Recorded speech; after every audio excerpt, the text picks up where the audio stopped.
Free choice is the highest human value. The ability to make any choice that you want, is that necessarily a good thing? What if your decision is influenced or it's harmful? What if is based on incorrect knowledge and experience? What if you make a decision based on lies and falsehood? What happens? You try to fulfill your nafs through the hawa within your nafs. Does that make any sense to you? I'm going to fill my hunger with what's in my stomach. What if your stomach has nothing?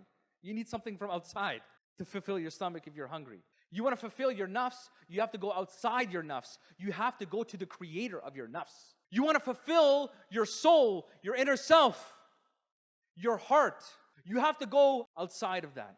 And we have to see how damaging and destructive that it can be. Think about the damage, how harmful it's becoming when people are blinded by this type of core principles. It becomes to the effect where it can take your life.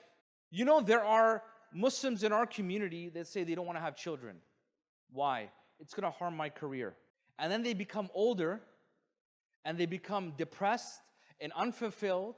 And all those people that didn't have the right experience, didn't have the correct knowledge about life, didn't establish any type of civilization, didn't improve society whatsoever, they're gone. They're not there when you're by yourself, depressed. I see it every day. It's too late. It's too late. So you make a decision on what? Incorrect knowledge and inexperience. What if somebody tells you take this drug? You know, in the 1950s and 1960s, they were telling pregnant women who were getting morning sickness to take thalidomide. This drug was causing deformities in babies. You made a decision, but it's based on a falsehood, on something that's harmful. In contemporary times, when doctors were the biggest drug dealers and they were promoting fentanyl. And so many people became addicted on this, and it's created havoc, a huge epidemic. Somebody under the influence of alcohol, if they drive, is that a crime in this society or not? Can it cause harm? Yes.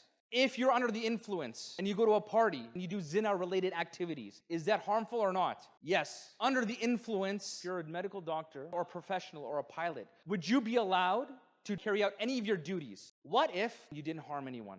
Is that still illegal in this society? Yes. Even if you didn't harm anyone. What happened to free choice being the highest decision? If it doesn't harm anyone, what's the problem?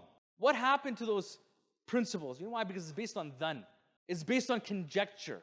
There's contradictions. And that's why in the Quran, what Allah subhanahu wa ta'ala says, if you found it other than Allah subhanahu wa ta'ala, you would have found many contradictions. Can you imagine one of the most harmful things you could do in pre-modern times was to cut off somebody's bloodline? Do you know that? If the king wanted to punish you, that's it, your bloodline is cut off. You're not going to have any more progeny. This is what drove existence. Human civilization, we want to have children, strong children, raise them, make them as healthy as possible, give them the best future. This generation, which is the most richest in human history, we have more amenities than ancient kings.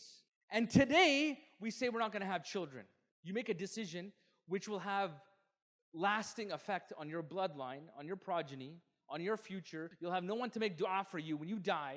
You have no one to take care of you when you're old and decrepit, and nobody cares about you. You don't care about any of those things. It's gone. It's too late. It's too late.